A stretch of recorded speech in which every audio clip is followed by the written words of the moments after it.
La création s'appelle Orlando, oui, c'est le nom d'un personnage en fait, qui est un homme au XVIe siècle et qui termine de nos jours, il a 16 ans au XVIe siècle, et il termine sa vie de nos jours, il a 30 ans, et il a changé de sexe entre deux, c'est devenu une femme. Oui, voilà, ça c'est en gros quelques lignes du spectacle. Première rencontre qui marque le début d'un projet pédagogique imaginé par l'école du château à Tournai et la compagnie de danse Xavier Gossuin. L'idée de ce projet est de permettre aux élèves de 6e primaire de suivre la genèse d'une création, Orlando.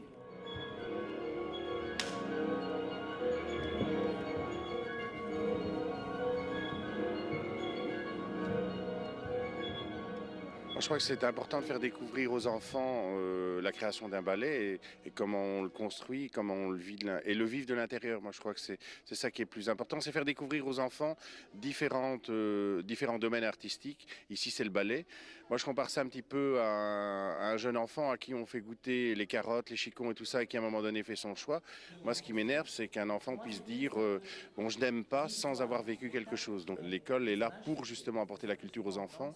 Bon, je sais que la culture certains parents apportent la culture à l'extérieur de l'école, mais nous avons un rôle à jouer, c'est l'apporter à tout le monde. Or, est-ce que tout le monde a l'occasion de vivre une situation comme ça? Je ne crois pas. Donc, je crois que c'est le rôle de l'école de mettre les enfants dans des bains de culture et de leur faire vivre ça vraiment au sein de l'école et ne pas dire, bon, on fera ça le mercredi après-midi ou le samedi. Oui, certains le feront, mais pas tous. Or, moi, je crois que la démocratisation de l'école, c'est d'amener la culture au sein de l'école. On est tous des êtres humains et pourtant on est tous différents. Alors pourquoi il y en a qui sont plus masculins? Pourquoi il y en a qui sont plus féminins? Et qu'est-ce que ça veut dire être masculin et qu'est-ce que ça veut dire être féminin? Oui, ça c'est suite à mon expérience à moi. Et maintenant, à Orlando, j'ai retrouvé ça. Moi, j'ai toujours rêvé en étant à l'école primaire d'avoir ce genre d'initiative et de suivre un spectacle, une création, parce qu'on nous montrait bien des spectacles en matinée scolaire, mais on voit toujours le travail fini et jamais tout ce que ça demande pour y arriver. Donc, je l'ai proposé. J'étais très surpris de l'après, parce que bon, j'ai expliqué un peu tout, comment ça allait se dérouler, et à la fin, bien sûr, fatidiquement, y a-t-il des questions? On s'attend à ce que tout le monde se cache, à ce qu'il n'y en ait pas du tout. Eh bien non, ils débordaient de questions, c'était vraiment très enrichissant, aussi bien pour eux que pour moi. C'est pourtant un sujet difficile. Oui, absolument. Bon, la réincarnation et l'androgyna, c'est pas des choses de prime abord très faciles pour des enfants d'une dizaine d'années. Mais justement, je crois que la difficulté du thème les intéressait. C'était pas quelque chose de facile à toucher, donc ils ont voulu en savoir plus. Alors le premier à geler, c'est lui, ça va. Et en fait, les autres danseuses gèlent au fur et à mesure. Donc il y a une progression. Là, ils gèlent et puis il se passe plus rien. Et après, il y a les deux autres, mais c'est parce que tout le monde n'est pas là. Okay.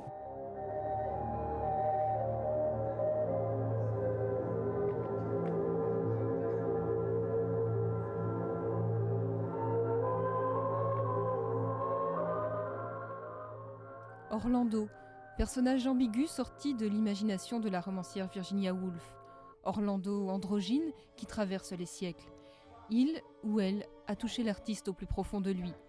Bouleversé par ce personnage qui naît homme au XVIe siècle et meurt femme au XXe siècle, Xavier Gossuin a pris le pari de mettre en scène cette vie riche d'émotions.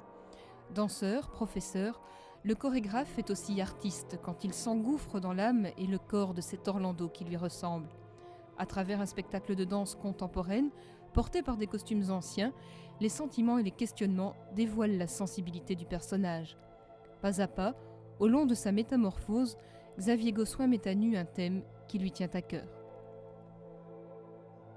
L'androgyna, moi, c'est quelque chose que j'aurais voulu traiter depuis très très longtemps, mais je crois qu'il faut aussi laisser le temps aux choses avant de se faire, et là, je crois que maintenant, c'est le moment. C'est vrai que j'ai une grande part de féminité en moi, et en même temps, j'ai une grande part de masculinité aussi. J'ai des enfants, et je vis très bien comme je suis. Et je crois qu'on est aussi dans un monde où l'homme a de plus en plus la notion qu'effectivement, il y a une partie féminine en lui, et certains l'affirment, d'autres pas. Certains trouvent ça honteux, d'autres trouvent ça une libération. Je crois que c'est tout un débat et je crois que là, c'est un peu le moment de tirer un point, en tout cas pour moi, sur ce débat.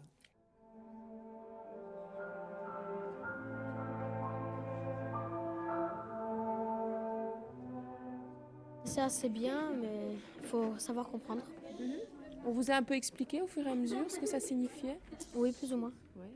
Alors qu'est-ce que tu as vu aujourd'hui en fait? Des danses, c'est une partie de l'histoire. Orlando, qu'est-ce que ça raconte?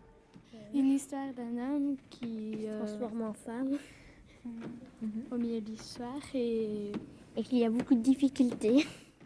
Pour eux, c'est une femme qui vient d'ailleurs, oui, avec tout le côté racisme qu'il peut avoir.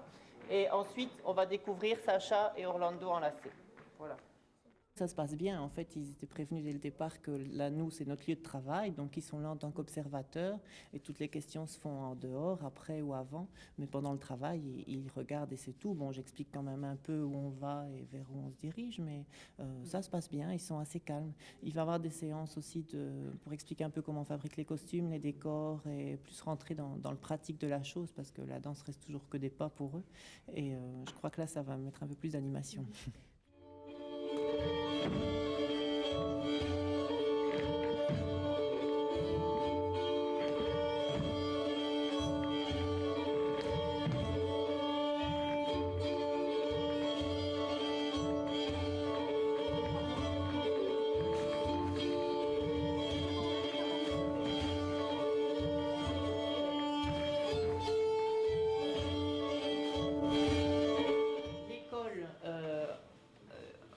L'école renforcée, en fait, qui, eux, peuvent faire penser beaucoup plus au col du Moyen-Âge. On a également les manches resserrées qui peuvent, eux, faire penser à la fin 19e. L'étape suivante de la découverte des costumes permet aux enfants de mieux comprendre les changements d'époque. C'est ainsi qu'au XVIe siècle, Orlando, jeune fou de poésie qui décide de ne plus vieillir, se pavane avec sa promise, revêtue d'une robe à coudes. En fait, voilà, ça c'est l'endroit. Donc c'est ce qui se trouve en dessous des jupes pour la danse baroque. Et en fait, ça s'appelait panier à coudes parce que c'était pour reposer les bras. Elles reposaient leurs bras sur la jupe, d'où vient le terme panier à coudes. Donc c'est en fait des armatures métalliques que nous passons dans des rubans. Tout ça reste assez flexible et assez souple. Au-dessus duquel nous mettons un jupon de tulle et ensuite la jupe définitive. Donc ça c'est... Oui, c'est fait entièrement maison. Quand Orlando se révèle femme, la mode est au jupon ample. Il aura fallu de nombreuses recherches à Xavier Gossuin pour retrouver dans les livres la façon de réaliser ces volumineux paniers qui, les enfants le découvrent, ne facilitent pas les mouvements de danse. Celle-ci est une crinoline basculée, donc à peu près 1868-1870. C'est-à-dire que la bascule se fait avec le postérieur pour rendre toute l'ampleur du tissu vers l'arrière. Ça reste aussi assez souple, de façon à pouvoir s'asseoir, bouger, danser par terre avec, mais très encombrant. Ça t'a impressionné? Ah oui, beaucoup. Pourquoi? Qu'est-ce qui t'a le plus marqué en fait? Le temps que ça prend et comment on le fait. J'étais un peu impressionnée parce qu'il fallait 12 mètres pour faire une robe, quoi. Et ça m'a vraiment choquée, mais la question... C'était ça, tu ne t'attendais pas à ce qu'il faille autant de tissu? Voilà. Oui. Tu aurais dit combien, toi, vu de nez, comme ça? 3 mètres. quand on a entendu la couturière expliquer qu'il fallait beaucoup de temps, c'était assez impressionnant. Moi, je m'imaginais pas qu'il y avait autant de couches sous une robe.